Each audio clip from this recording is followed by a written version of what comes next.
నమస్తే, welcome to 99 TV cinema. నేను సంజన. వెండితెరపై వందల మంది విలన్లను ఒంటి చేత్తో ఎదుర్కొనే దళపతి ఇప్పుడు నిజ జీవితంలో అంతకంటే క్లిష్టమైన యుద్ధం చేస్తున్నారా? ఒకవైపు తిరుగులేని రాజకీయ భవిష్యత్తు, మరోవైపు వ్యక్తిగత జీవితాన్ని చుట్టుముట్టిన విడాకుల సెగ.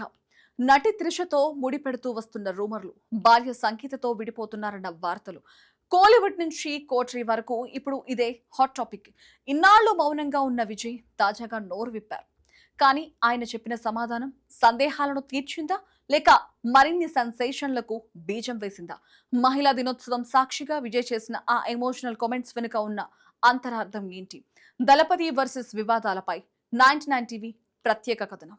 అతడు కోట్లాది మందికి ఆరాధ్య దైవం, తమిళ రాజకీయాల్లో ఒక కొత్త ఆశాకిరణం, తమిళ గవట్రు కలిగం పార్టీతో జనం బాకు కోసం జెండా పట్టిన యోధుడు. కానీ అదే జెండా నీడన ఇప్పుడు వ్యక్తిగత వివాదాల తుఫాను చెలరేగుతోంది. గత కొద్ది నెలలుగా సోషల్ మీడియా వేదికగా విజయ్ వ్యక్తిగత జీవితంపై జరుగుతున్న దాడి ఏ రాజకీయ నాయకుడికైనా అగ్ని పరీక్షే. విడాకుల వివాదం, నటి త్రిషతో ఉన్నట్లు చెప్తున్న రూమర్లు, పబ్లిక్ ఈవెంట్లలో కనిపిస్తున్న సన్నిహిత దృశ్యాలు వెరసి విజయ్ ఇమేజ్ ను డామేజ్ చేసేలా డిజిటల్ వెపన్స్ సిద్ధమయ్యాయి. భార్య సంగీతతో దూరం పెరిగిందని, విడాకుల అప్లికేషన్ సిద్ధమైందని వస్తున్న వార్తలపై ఇన్నాళ్లు గంభీరమైన మౌనాన్ని పాటించారు విజయ్. కానీ ఆ నిశ్శబ్దాన్ని ఛేదిస్తూ తొలిసారిగా ఆసక్తికర వ్యాఖ్యలు చేశారు దళపతి.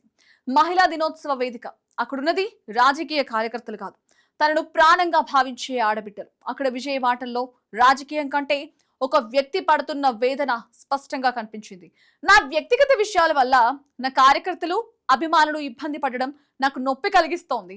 నా కోసం మీరు సోషల్ మీడియాలో యుద్ధాలు చేయకండి. ఆ వివాదాలను నేనే పరిష్కరించుకోగలను. ఇది విజయ్ క్లారిటీ.